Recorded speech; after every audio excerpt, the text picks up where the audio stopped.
So I have this huge, I don't know, the way I look at this business is you could take someone who they just lost their job. They're going through something really tough in life. They have a medical condition. So say all of a sudden someone gets hit with a medical condition. They can't go to work every day, Right. but they could get on the phone Mm-hmm. and they can make some calls and they can create something where they can provide value to people and also make money. So I think, dude, the telesales thing changed the game for sure. Absolutely. Yeah.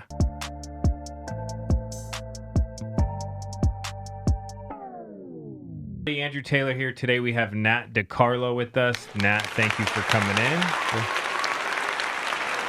Interesting. I'm excited to have you in because I know when you started in, what was it, 2021? Yeah. Late 2021. What I remember is you were at rock bottom financially.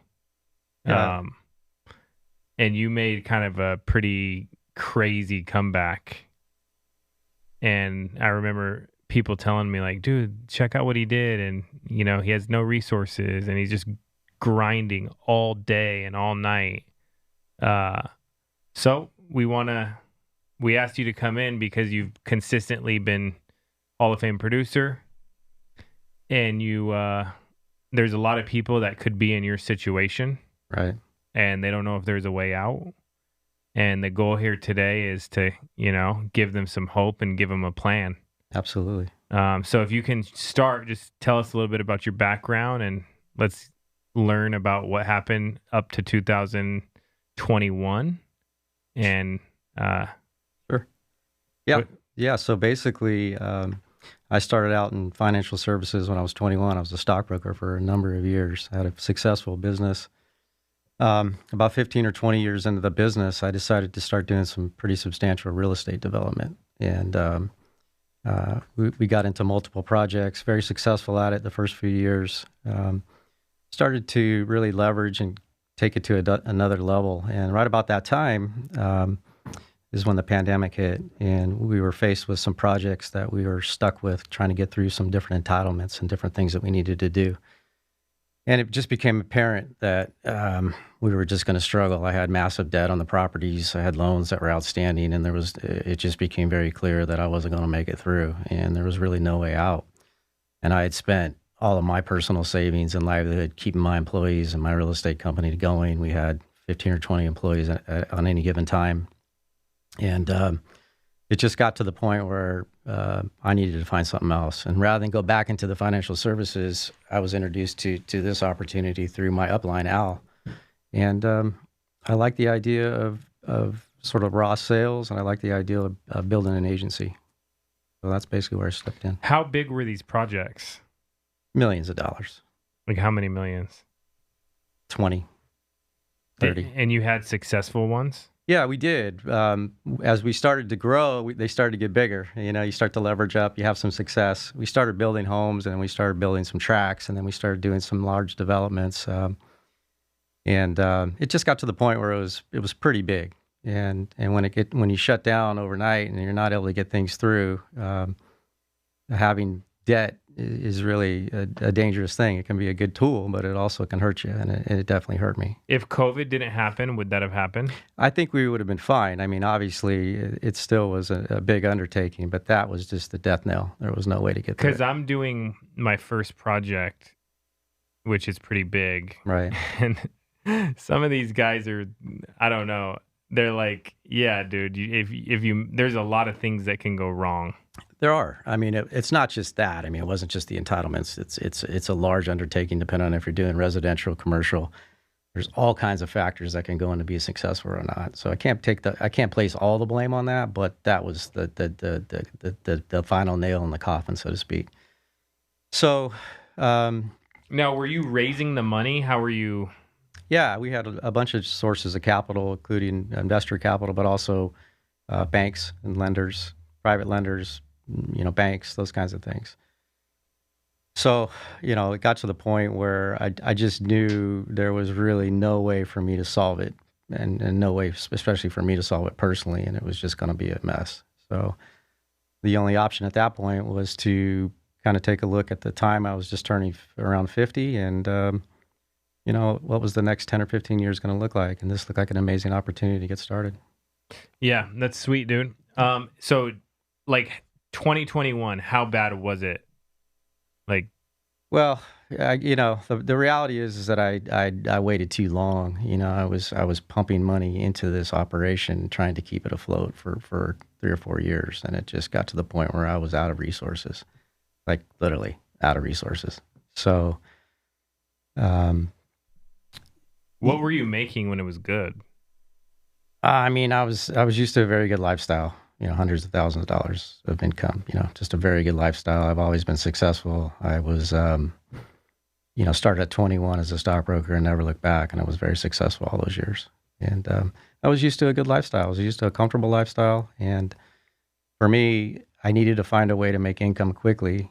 Number one, and I wanted something that I could make a lot of income, and most importantly, I wanted to be able to do something on my own. I wanted to be in sales. So I can set my own schedule. Cool. Yeah. And you live in Newport Beach? Yeah, Orange County, huh? That's my wife loves it there. We always go to the Lido House. Yeah, that's a great spot. Yeah, absolutely. And anytime we get like 2 nights with no kids, we go to the Lido House. Yep. And she loves it. And we go look at houses all around. Every time we walk around, we look at these big old houses on the water. There's some great properties down there for sure. We Zillow them and see how much they're worth. Absolutely. Yeah, it's a blast though. What a beautiful place, dude. Yeah. I got to ask you this. Is it like, what I noticed is a lot of people take for granted like the cool things around them after they are there for a while. Is that how it is there? Does the beach just become 100%, taken for granted? Yeah, but I've learned over the years to start to appreciate it when I was in the thick of things and living down there, and you don't really appreciate how good you have it. But when you kind of lose and you're starting over, you really appreciate how good it is there. And so I don't know any better place on the planet. If you want a staycation, you want to be there, you want to, vacation, there's really nothing better than that. Yeah. If you want to appreciate it, come to Vegas in August. Exactly. and then go back. Right. Because every August we're like, dude, we got to go somewhere where it's not so hot. Exactly. All right. Cool, man. So 2021, did you have any money to buy leads? Did you have any money at all? Well, I mean, very little. I had to get a little help, and in fact, I think you won't remember this, but I scraped together some leads from you, and I went to North Carolina. That's right. I got my first batch of leads in locally, and I started running in LA County. Trying to do my in-home to learn, and I spent a week or two doing that, and it was tough. It wasn't producing like I thought it should. And I was seeing in the CRM at the time all these leads in North Carolina, Virginia, and I thought, man, I got to go where the leads are. And so I was able to scrape together enough money to get my first batch of leads in North Carolina, and started making dials to set appointments, booked a flight, and found an Airbnb and rented a car and just started running appointments in North Carolina. Yeah, I remember you were like willing to take any extra leads and you would grind them. I had some old leads, and I remember sitting on the side of the road dialing these leads, and they were rough, but I didn't really have a choice. There was no option B. I was literally no option B. And there was a point when I was in North Carolina a couple times where I'd get down to my room was up, car was up, needed to get back home, and I had no money, and I just needed to make that sale. I had to get on the phone and get that next batch and hope it was going to work out. So fortunately it did. Kept grinding. What was the pressure like at that time? Well, it's amazing pressure, but what I had just gone through, this was kind of a breath of fresh air. Easy. It was just me against, me. Yeah. I didn't have to deal with any outside pressures. I didn't have to deal with banks and lenders and investors employees, and cities and all that mess. So it was kind of a relief. But yeah, I mean, there's some real fear being in a foreign state with no way to get home and no money to get home and really trying to make it work. And but I like that. That was fun, and it was one of the most interesting and fun parts of my life, to be honest, looking back. Traveling around. Yeah, and just being raw like that, just taking the chance and, betting on yourself, buying some leads and going after it. I mean, that's about as real as it gets. Yeah. It's weird. I was pretty happy because now are you doing everything virtually now? Yeah. So like I was pretty happy for some reason traveling on the road. Like it was like I would just throw on some podcasts, Yeah. learn, and like the scenery was always changing. Yeah. It was almost like some type of therapy. I agree. Did 100%. you notice that Yeah, too? well, especially from being from here in California, from California. I mean, being in North Carolina is beautiful. Just traveling through the countryside, it was pretty therapeutic. It didn't. The in-home to me, what I found, especially coming back trying to do it here in Southern Cal, was it's just not very productive. I felt like I knew how to sell. I needed more opportunities to be in front of people, and so that's really why I transitioned to telesales. And how's it going? Oh, it's been great. I mean, once I switched to telesales, my business exploded. Did it change your lifestyle at all? Like what you're able to do? More time? Yeah, definitely more time. But although, I always caution people, I actually work more, with telesales. I think you put more time, more hours, but they're your own hours and you're flexible. You can manage it better. But to be fair, I believe I'm putting more time of actual work in being on the phone. Got it. What's your schedule? I'm 7 days a week. I haven't stopped that. I still got some things to accomplish. I typically start my day at 5:30 in the morning local time, and I go through 6 or 7 at night local time pretty much every day. What do you do for fun? Dial? I find time. I find. Any restaurants in Newport? Oh, there's amazing restaurants everywhere. Laguna, Newport, there's So we fantastic. go to like Mama D's. Have you been Yeah, there? sure. Mama D's is good. Yeah, yeah. You ever get down to Laguna? Yeah, we go to Laguna sometimes. Yeah. What's the good restaurants there? I mean, there's a ton. I mean, there's Solani's is really good. 230 Forest Cafe is really good. There's a ton of them. Yeah. It's just a different vibe down there. I actually like Laguna better than Newport now. Do you? I do. We call it Sleepy Laguna. Yeah, it's different. Like it shuts down at like 6 p.m. It just depends on where you're at. Yeah. Yeah. Yeah. Funny enough, Nicole and I went there, and Vivian, Vivian and I do. Adriano, Yeah. they got a huge team. Someone was like, "Hey," someone called me. They're like, "Hey, you got to try to recruit Vivian, and she's in Laguna, and you're in Laguna, and it's just Okay. randomly there." So Wow. I took a break to run over and go meet her. We just had my son Atlas, and then he recruited her because he was a newborn, Okay. and she was obsessed with babies Nice. because she wanted to have a baby. I guess she was gonna have another baby or something. Good timing. And so she always reminds me. She goes, "You didn't recruit me, Atlas did." That's great.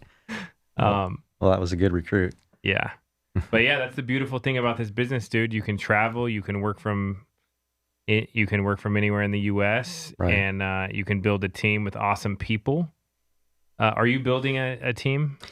Slowly. It's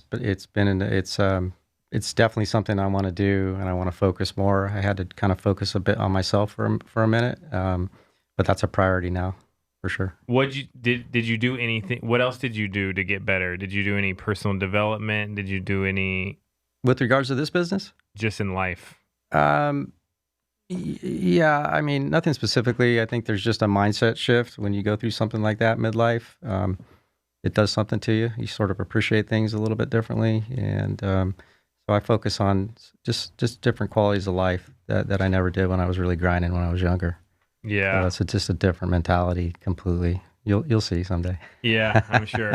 Well, I'm excited about like telesales because any age, well, you got to be 18, but you can be older, Right. and sometimes opportunities can close when you get older, or like sometimes like big companies, they want young, they probably would never say this, but Right. they're going to bring in young talent, and it's like, oh, Right. what's the opportunity for me? And the reason I'm saying that is because my stepdad, in 2000, I think in 2008, he got fired and he couldn't find a job. Yeah. And the stress was like unbelievable. Yeah. And then unfortunately, a few years later, he passed away from a heart attack. And I always said, like all these stresses probably compiled up to have something to do Absolutely. with that, right? Absolutely. So I have this huge, like, I don't know, the way I look at this business is you could take someone who they just lost their job. They're going through something really tough in life. They have a medical condition. So say all of a sudden someone gets hit with a medical condition. They can't go to work every day, Right. but they could get on the phone Mm-hmm. and they can make some calls and they can create something where they can provide value to people and also make money. So I think, dude, the telesales thing changed the game for sure. Absolutely. Yeah. Yeah, you're dead on with that. I mean, I would be nervous if I would have to go out into the workforce. I mean, I've always been in sales, so I can't imagine doing something else. But it does narrow as you get older, I'm sure. But this business takes all that away.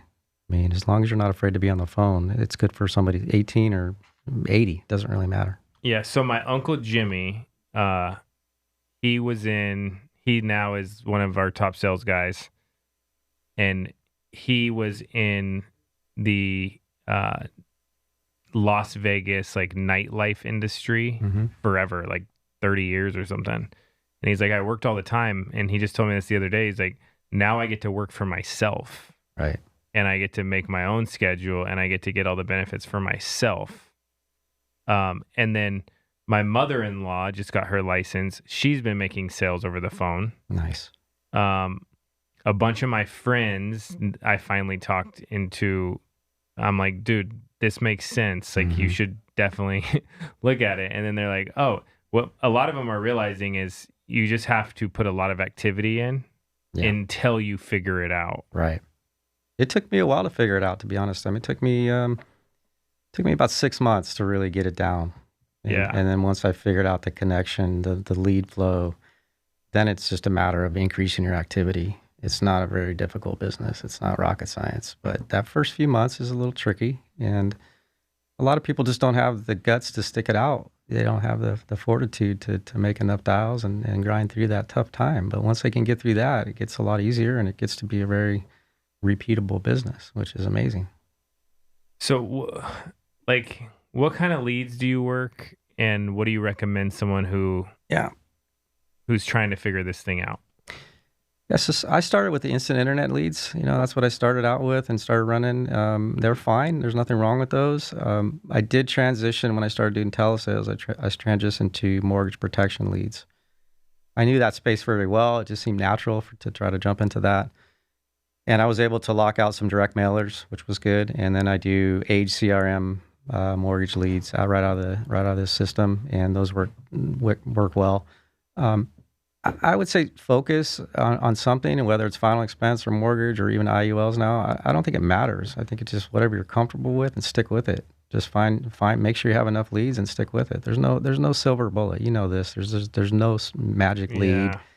It's activity. It's having enough leads and putting in the activity. And attitude. Attitude. And that's the hardest part, I think, that I go through my cycles.